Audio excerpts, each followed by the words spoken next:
Are you ready to turn heads? Luxury isn't just worn, it's experienced.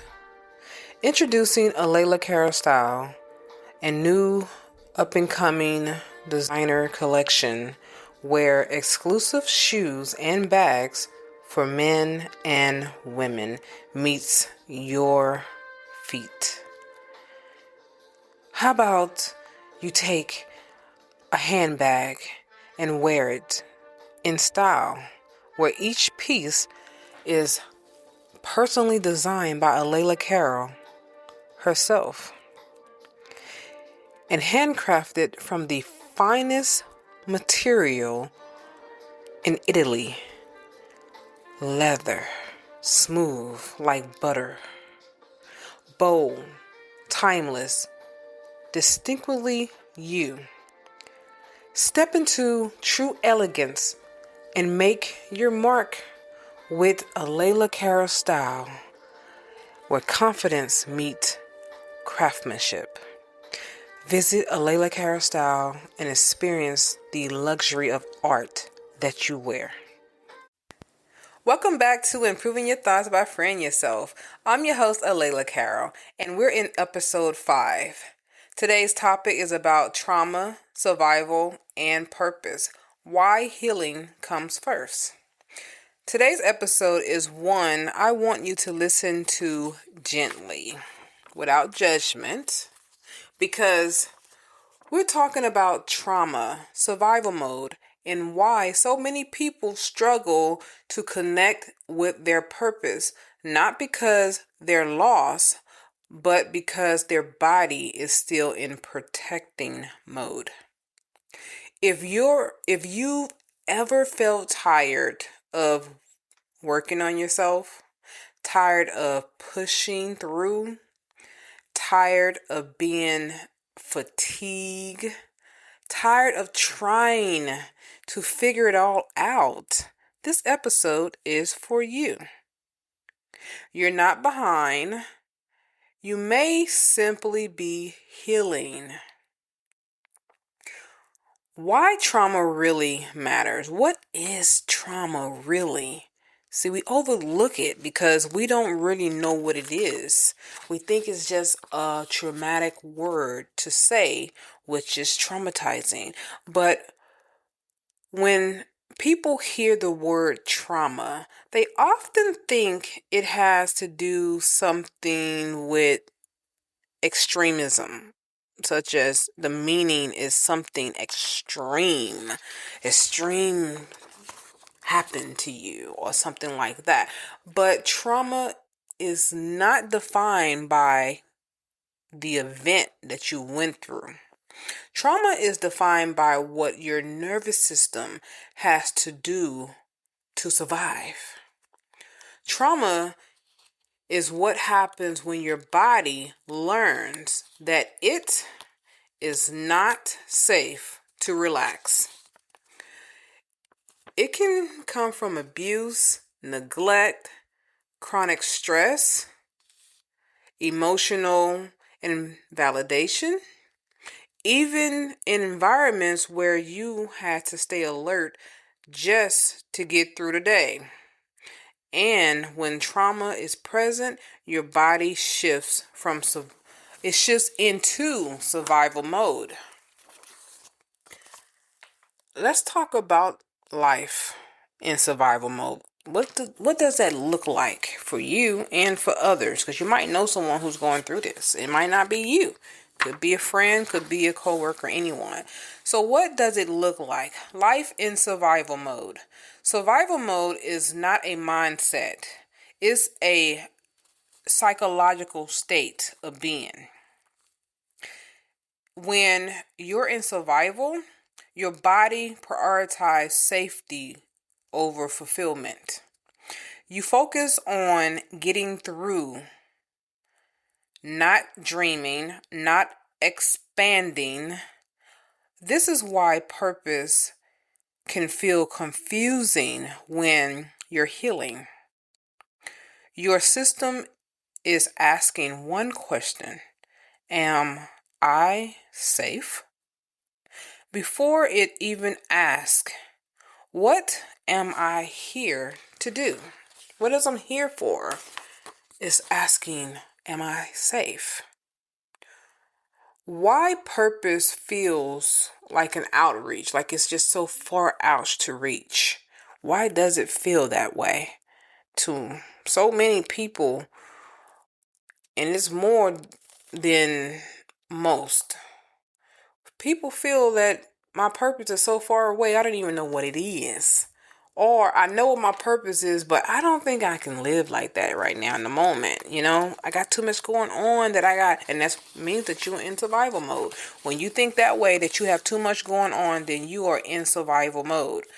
So many people blame themselves for not knowing their purpose, but purpose is not accessible when your body is bracing itself all the time.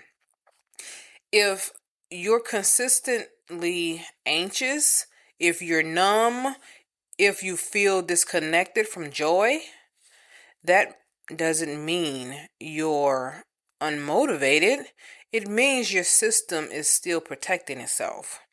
A protection that something is wrong. It actually is a signal that letting you know that you need to make some changes. And protection always comes before your purpose. So let's talk about healing.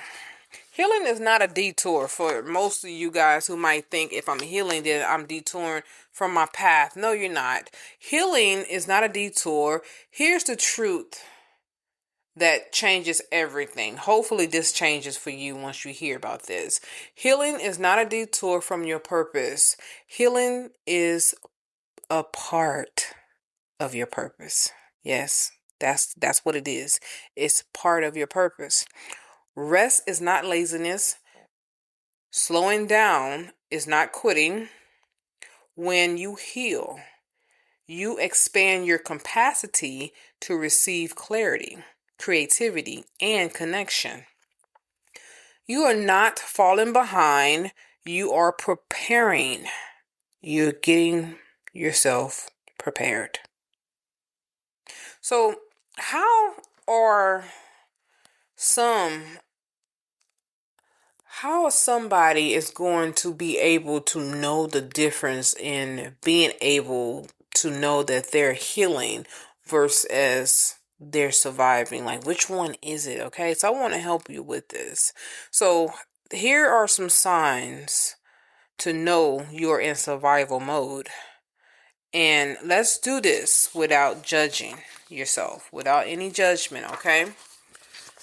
When you are constantly anxious, or you have consistent anxiety or hypervigilant, you're in survival mode.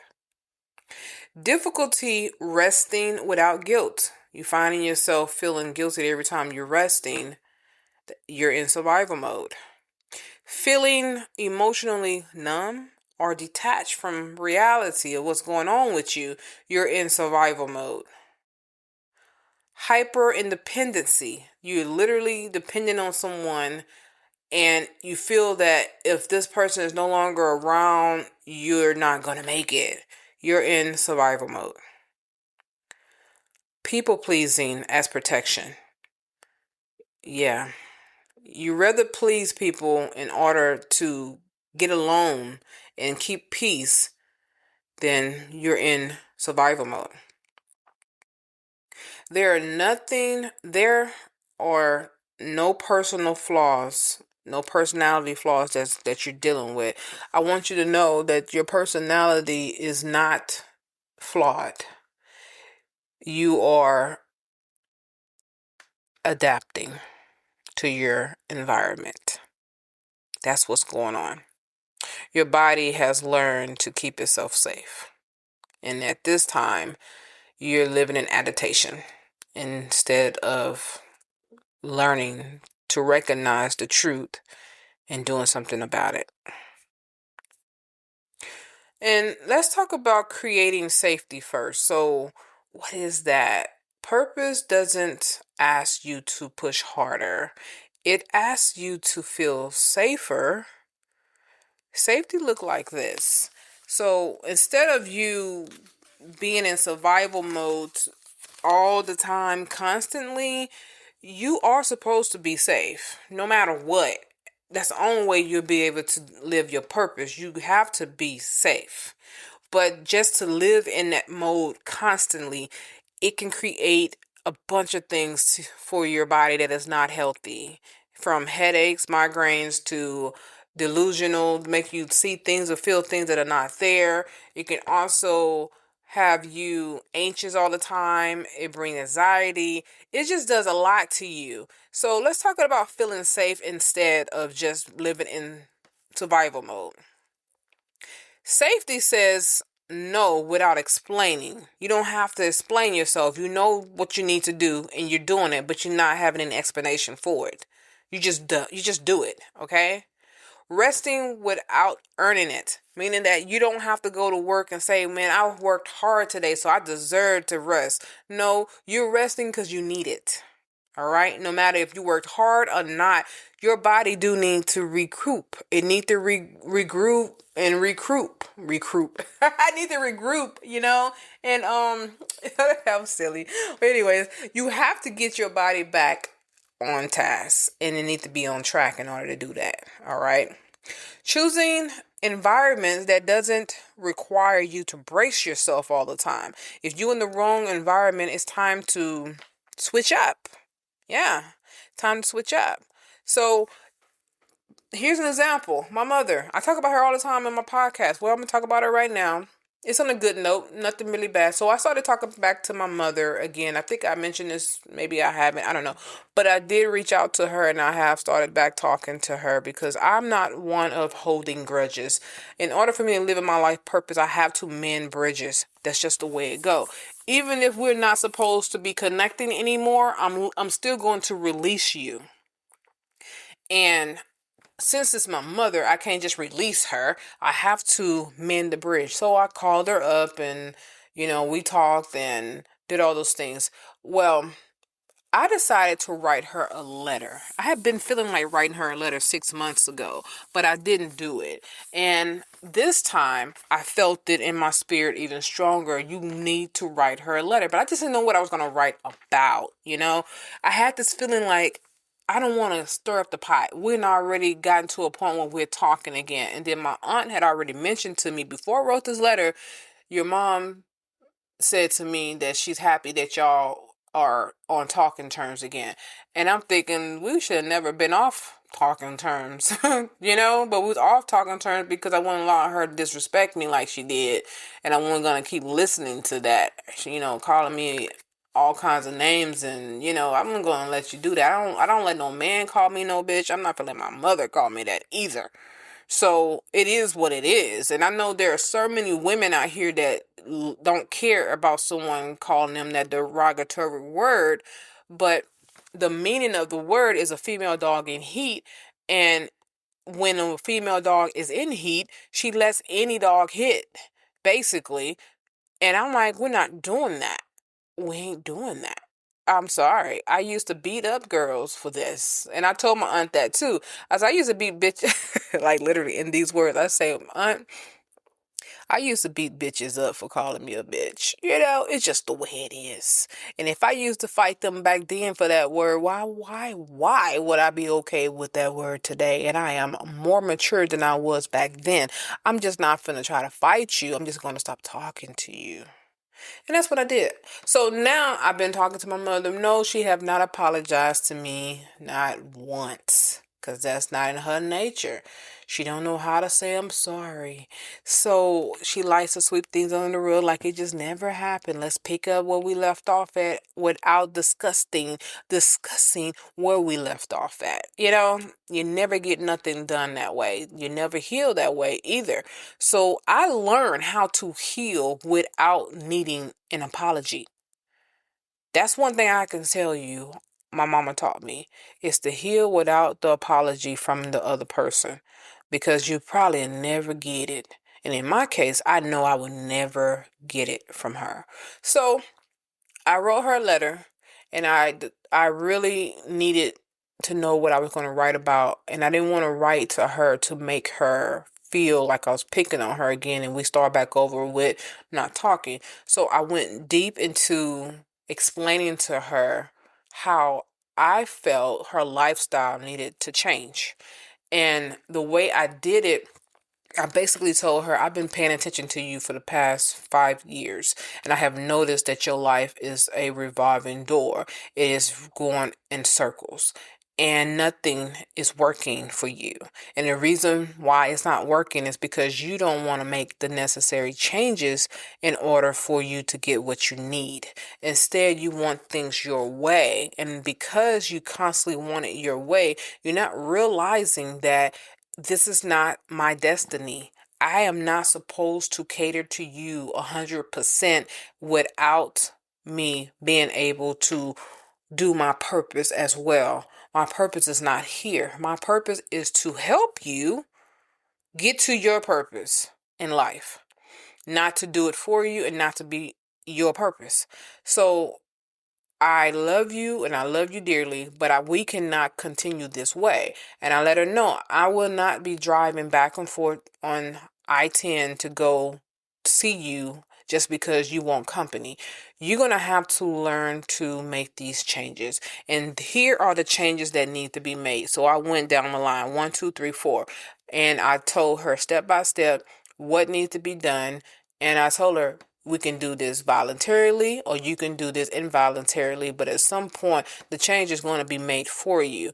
But dangerous is what I don't want, because something she was doing, my mom, let me just go ahead and put it out there. My mom was allowing strangers to live in her house with her. We'll be back after a quick break. If you haven't already, check out my luxury shoe and bag collection, a Layla Cara style. Each piece is personally designed by me and handcrafted from genuine Italian leather. Whether you're dressing up or keeping it casual, these pieces were made to help you walk with confidence. Because real style starts from how you feel. Go to alaylacarolstyle.com and experience these bold, timeless, and completely all you. Check it out. You might find something you like. And I mean strangers, people she don't know. It started with her not wanting to be alone. She wanted someone to live with her, and she was afraid to be at home at nighttime. So she would ask people to come move in with her. First, it started with people she knew, and then it went from that to just picking up a homeless man named James, a white guy, who happened to turn out to be a skinhead. Yeah, how do I know? He mentioned it. He said back in his days, he was racist and that he was a skinhead. Well, I'm looking at him. He still looked like a skinhead. He still wore the same type of stuff. I mean, I don't even want to go there. What I'm going to say is that this man moved in with my mother. He stayed with my mother for about 8 months. Now, at first, things was going okay until the last 2 months, he started changing up on her. I'm telling you, I told my mom, this is dangerous. You should never have done this. Everyone told her this. Her sisters, her friends. They was like, why in the world would you pick up someone off the streets? Well, it didn't stop there. After he moved out, she moved someone else in. And this was a revolving door for 5 years, you guys. And one guy she had living in the house with her, him and another, there was a Mexican dude and a white guy. This Mexican dude, well, the white guy moved out on his own, but the Mexican dude, he stayed with her for about a year. And at the end, he just decided he wants to burn her house down. He put gasoline on the floor in the middle of the kitchen and lit a freaking match in the, if it wasn't because she smelled the smoke, she was in her room, that place would have went down to the ground. And she wasn't there with just him. It was another guy living there too, and he didn't even say anything. He just sitting there watching it. That's just part of the story. It's way more stories than that. I can go deeper and deeper and deeper, but I'm not going to go deeper.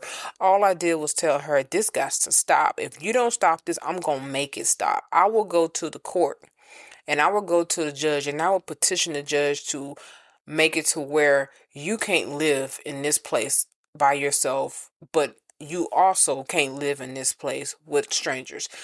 I got to take conservatorship or guardianship over you. And then, so you're a danger to yourself. That's what I will go to the court. So when I wrote that letter and I told her those things, she gonna text me back and she'll say, I got your letter, but if you're that concerned about me, then why don't you let me move in with you? Well, I knew she was gonna say it and I was waiting for her to say it, and I said to myself when I saw those words, she finally said it. But now I have to be honest with her and give her straight up information. No sugarcoating it. And I just told her, I said, Mom, as you know, I am married. Not only that I'm married, this is my third marriage. And I told myself that I vowed to myself that I would not let anyone or anything come in the middle of my marriage. I will not allow it, not even you. And I told her, I said, you and my husband and I, we live different lifestyles. You know what you enjoy doing, and I know what I need. You will steal my peace away if I allow you to come and move in. Yes, if I was living alone, if I wasn't married, if it was just me and my son, it would be a heaven yes. Because then I can tolerate you and deal with you better. But with my husband, he cannot deal with you at all. After the last episode that you had at our place before I married my husband, you had a blow up. Do you even remember that blow up? Because we haven't forgotten it. And we had agreed that you can come visit us. You can even stay a few days, but you can never move in with us. And then I asked my husband recently about it, and here it is 4 years later. He still said no. And I am just talking to you to get you to understand that there are other alternatives. We can move you into a senior citizen apartment. And even with the senior citizen apartment, you won't be alone because we're going to move you in the same apartment complex with your sister. And not only that, your grandson, he can come and stay with you, and you will have somebody to be with you. Because my husband and we're already planning on living on the side of town where my aunt is at. We're selling our home and we're going to buy a home somewhere on that side of town. So I'm like, I'm going to be close by. I'm going to always be by you and coming to you. So you'll never be alone. Well, at first, she agreed with that. And then 2 days ago, she decided she don't want to do that. And my aunt was like, well, I got a 2-bedroom here. You can come and move in with me. Isn't that what we was trying to do at first? I mean, like some years ago. And I'm saying to myself, we still got her to do the number one thing we have been trying to get her to do, was to move to Houston and move in with her sister. And she agreed. So tomorrow we're gonna go and get her and her vehicle, and pack up some clothes and all that stuff, and then bring her to Houston. I'm telling you guys, I am going to shut that place down to keep her from being able to move back home. I'm going to reconstruct her home, basically hire some people to come and clean it out and fix whatever is broken and need to be fixed, repaired, do some repairs, and I'm going to rent it out. And I'm not talking about rent it out to no people who don't want to pay. I'm talking about real renting. I'm going to become a landlord. I'm going to use a realtor to find the right people to help me to lease her home out. And that way she cannot go back home, because I know my mother, she will not keep her word when it comes to decision making. She likes to always change up, and she flipped out, and she did do a flipping out on my aunt. And I told my aunt, are you sure that you want her to move in with you, knowing that she be having these mood swings? And she like, oh, I can handle my sister. And then she made this statement, If she get too much out of hand, I'm calling you to come get her. I say, see, that's the problem. If I have to come get her, she gonna be in a nursing home. I'm sorry. I'm not finna deal with it. I love her, but we can't not live together. And I refuse to let her destroy this marriage that I have. And I'm talking to you guys because there are some people out there who are listening. You might be one of them who think mom comes first before everything. That's not true. The scriptures say, and I am a biblical person, the scripture says that a man finds a wife and he finds it a good thing, that he leaves his mother and father's house and he cleave to his wife, and the two of them become one flesh, which I understand what that means. Becoming one flesh is when you both sexually intertwine with each other. When he puts himself inside of you, you become one. I understand that. But I also understand that when you leave your mother and father's house, you're no longer bound to them like that anymore. What you are bound to is your spouse, your married wife or husband. That's who you bound to. So they come first. It also tells you the order. It says God, Christ, husband, wife, children. Where is mom and dad in that? It doesn't say that. That is when you are a child. Yes, you are not supposed to neglect your parents and you're supposed to help them, but that's what I'm doing. I'm helping her. But I'm not finna destroy my marriage for her. Do you get it now? All right. And if you are the ones who are allowing your mother or your dad to destroy your marriage, baby, you got it all wrong. We're not going to talk about that. That's another episode and another title. Let's keep going. So I want you to know that small moments of safety retrains your nervous system. That's what it does. Just small little moments though. And as safety grows, clarity follows. So if you're not having any of these things going on, then you are not in the right position. You are actually living in trauma instead of your real safety. I want you to take a moment, take a deep breath. I like to slow things down when I be talking this way. So let's breathe in through our nose. Hold it for 4 seconds.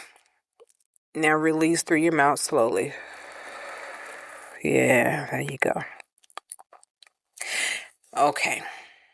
I want you to take a moment with these questions. We're going to do the same thing we have done before in other podcasts. You're going to listen to the question. You're going to ask yourself the question, then you're going to answer it. You don't have to answer today, but you do need to reflect on them so you can answer them at some point. So question number 1. Where do I feel safety right now? The safest, meant to say safety. Where do I feel the safest right now? Where is it? Your home? Is it your job? Is it when you are alone? Is it when you're around people? Where do you feel the safest at right now? And why is that your safe place? For me, my safe place is at home. I love being at home. I feel like I shut the world out when I'm at home. Even though I do these podcasts and everything, but I still feel like I shut the world out. That's the main reason why I don't want my mother living with me, because my mom invite the world into her home. I don't. They gotta go. My home is my sanctuary. It's my safe haven. My safe haven. It's my safe place. And when you're disturbing that, you gotta go. And I'm a big advocate on making one spot, one place where you can go to and be safe. Okay? Question number 2. What makes my body tense immediately? Is it a person? You see a person, automatically you get tensed up. If it happened to be a person, I know this feeling because I had this feeling with my ex-husband, my deceased husband, my second one, the one who had passed away. Every time I saw him, I started feeling tense. Even if he ain't done anything, I just felt tense because I knew an argument was going to come up at some point, and I was dreading the arguments. I was so tired of them. And most of the time it was because he would just blow up off of little things, very small things that you wouldn't even expect to be an issue. They was an issue, and I'm like, wow, I thought we was having a good time. Why now is this something this small causing you to mess up the moment? So if it's a person, even if it's your child, let's say you're grown children, you might have to isolate yourself from that person, even your grown children. So my mother, she had to isolate herself from my brother because her and him always stayed into it. You think that she'd be mad at me? Them two, boy, oh my goodness, like a rocket launching off every time they would be around each other. Now, here it is 6 years later. My brother stayed away for 5 years, and now that he's back, they don't argue like that as much anymore. He learned, I guess, during the time while he was away, to not let her get under his skin like he used to. Cause them two, boy, I'm telling you, talk about firecrackers, man, fireworks going off. Oh my goodness! But when we had our conversation, I talked to my brother about her. We had a conversation, and he told me, he said, I was always angry, always upset, and that's why it was easy for her to get to me like that. But now I've learned a lot living in the streets, and I learned what really matter and don't matter. And I'm not gonna let her, whatever's going on with her. He said, now I clearly can see that mom is just unstable, and that's what's going on with her. She do need some help. And I was thinking like, shoot, I'm glad you said that because I've been knowing that for a long time. It's just the two of y'all, I don't argue with her. I just don't. But him, yeah, they get to arguing. I'm like, who gonna win this argument? Because at some point, somebody got to shut up. Me, personally, if we're on the phone, I'm getting off the phone with you. If we're texting, I'm not going to read your text message because I'm not letting it bother me. And if we're in person, it's time to go. All right, that's my cue. Gotta go. You want to argue? I'm not going to argue with you. I'm out. So that's what I'm saying. If it's a person, you have to figure out, is this important? Is this person that important that you have to keep this going? So here's another question. One more thing before I go to question number 3. If it's a place, your environment, it's time to start planning your way out. Okay? Plan your way out. If it's a job, start looking for another job. If it's just where you live at, start looking for another home somewhere else. If you can pay rent where you are at, you can pay rent somewhere else too. All right? And if it's a place where you've been working hard for, let's say you bought a house somewhere and that was supposed to be your forever home and the neighborhood changed, I'm sorry, put your house up for sale and let's move. All right? It is what it is. So, number 3, the question is, what does rest feel like in my body? What does rest feel like in my body? When you're actually resting, what do that feel like to you? Do you feel harmonized with yourself? Basically, you are relaxed and you can think right. Your thought is full of clarity. You are able to figure things out easily. That's what rest actually supposed to feel like to you. And number 4, where am I surviving instead of living? You might be just surviving instead of living. So where is that place at, or in your life? Where is it at that you're just surviving instead of living? Your answers are important. And you need to answer these without judgment, okay? So do not judge yourself and try to say, well, how did I get here? Oh my God, I'm so stupid. Why did I do this? No, don't do that. Don't do that to yourself. Please don't. Just know that these are questions that you probably have thought of, but you never answered them. So let's answer them, okay? So if your life feels quiet right now, that doesn't mean that nothing is happening, okay? All it means is that you might be healing, or you might have already healed. All right? And healing always comes before your purpose. In the next episode, we're going to talk about hustle, productivity, and why your worth was never meant to be measured by how much you do. This is going to be a good topic because the world tells us that we got to be hustling in order to be worthy, or our productivity, the things that we have done. How much have you done? What do you have to show for yourself? Baby, we got it all wrong. We do. And your worth is never measured by how much you do. That's not it at all. So if you think that you got to do things in order to feel worthy, the next episode is for you. Episode 6 is for you. Until then, be patient with yourself. You are not lost. You are recovering. All right? Signing out, Alayla. Are you feeling overwhelmed and exhausted by stress? Introducing Stress Management with Imaging Coaching, your ticket to a calmer, more balanced life.